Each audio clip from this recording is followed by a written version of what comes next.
If US President-elect Donald Trump goes through with 25% tariffs on Canadian exports, that could have a huge impact on this country's lobster industry, which relies heavily on the American market.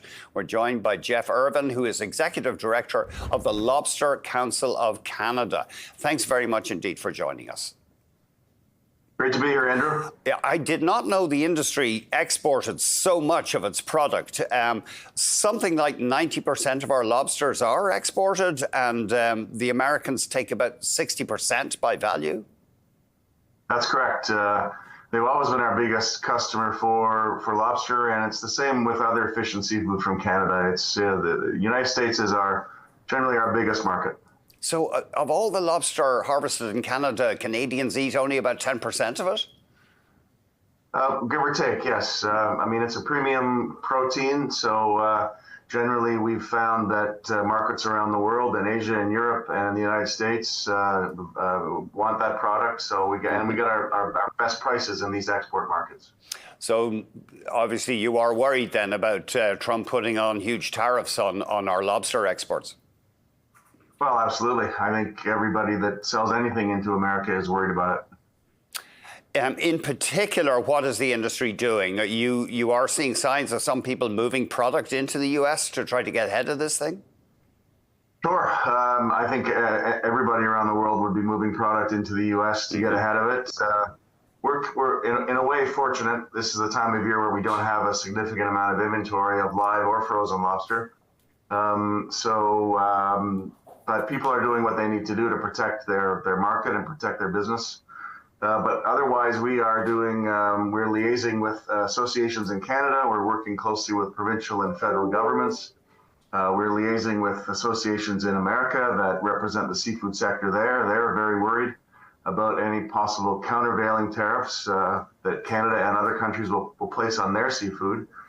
So there are many layers of concern about this whole potential tariff situation.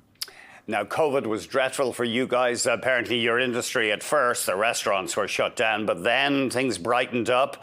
And the last few years have been pretty good for lobster exports?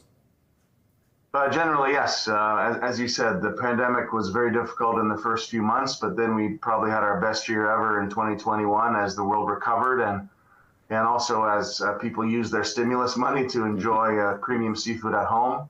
But yes, the years since then have generally been good, but you have to be very specific. We have two big parts of our industry, the harvesting sector, the fishermen, and the shoreside sector, the processors and the live shippers. And any given season can be challenging for one or the other. But in general, we've had a number of okay years.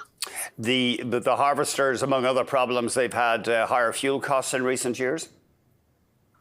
Higher fuel costs for everybody, yes. More regulation, market access challenges, labor. I mean, these issues go through the whole value chain in lobster, but we're not unique. I mean, the whole food sector in Canada and around the world have had these challenges. The climate change, obviously, it's a long, drawn-out thing, but your feeling is that this has been benefiting the harvest in northern waters, places like Newfoundland and Quebec? Yes, we're seeing a real change really in the last 7 or 8 years where the biomass, it's not actually, the lobsters aren't moving, but the sort of biological situation is making it better to catch. We're catching more lobster in northern parts because of the temperature of the water. So we're seeing less lobster being caught in the Gulf of Maine and in southwest Nova Scotia and New Brunswick, and we're seeing much more lobster than ever being caught in the northern areas. Newfoundland, for example, 10 years ago, they caught 3 million pounds of lobster, and last year they caught nearly 20 million pounds. Wow. Dramatic changes, but the corollary of that is in southwest Nova and the Bay of Fundy. We're down about 40% in those 7 or 8 years. So it will help some and it will hurt others. And it's also changing sort of where lobster is procured by the shoreside sector. So they have to switch their buy and it's going to change the entire business slowly but surely. That's an amazing change in, a relatively short number of years. It is. I think it's taken many of us off guard at the rapidity of the change.